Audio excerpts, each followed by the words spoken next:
Let's look at some of the risk management strategies, whether you are working in a business analyst capacity or project manager capacity or a quality assurance analyst capacity.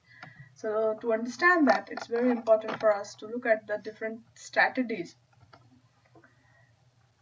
Before we start talking about the risk, let's look at risk management strategy. Why it is important for business analysts to be aware of these risks. For example, skills and expertise.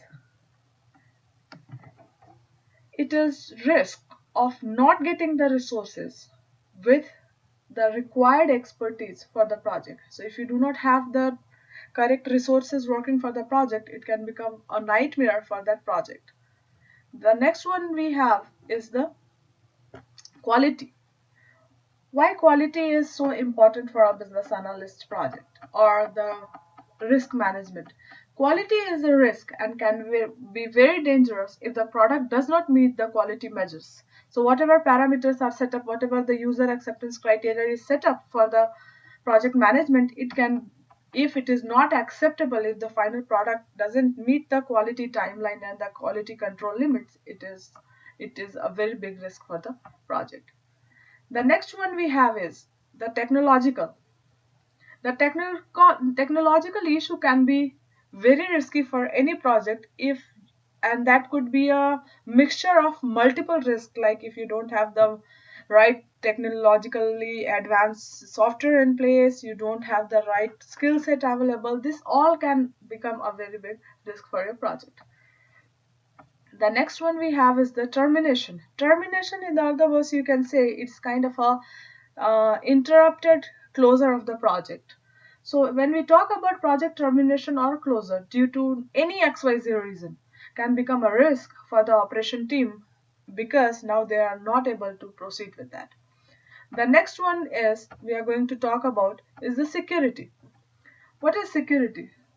Security is considered a very big risk at this point of time where we are dealing in the era of electronic data. So vulnerability to an attack result in danger or loss. So these are some of the areas which the business analyst or the system analyst should be aware of when we talk about the risk.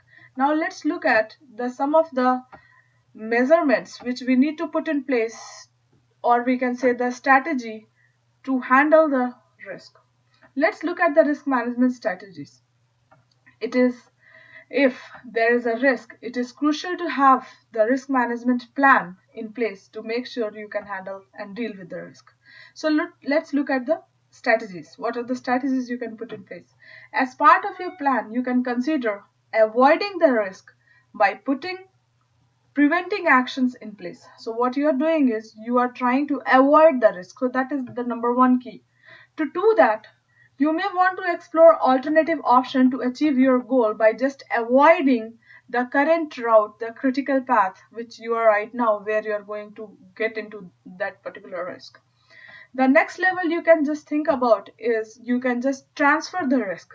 So by transferring the risk, you can just transfer the risk to the responsibility to the more appropriate party for dealing with that risk. So let's say if someone is the stakeholder who have more insight about that particular risk and you think that party or that person will be the right person to have that risk taken care of, then you transfer the risk. The next level you can think about is by accepting the risk. When you are running out of options and you have to accept the risk in that way, by accepting the risk, by doing this, you have to put together the plan to handle that risk by any ways. So you cannot run away from that risk. That's the end of the discussion. So when you get into that situation, then you have to put together a plan where you have to deal with it and how to deal with it. That's what your action plan will be. That's what your action item would be. The next one you can think about is the mitigation. How to mitigate the risk. When we talk about mitigation, you can only do this when you can plan for the action which may reduce the impact of the risk. You can have the plan which is proactive or maybe retroactive, but either case you can try to mitigate that risk. And this completes the risk management overview.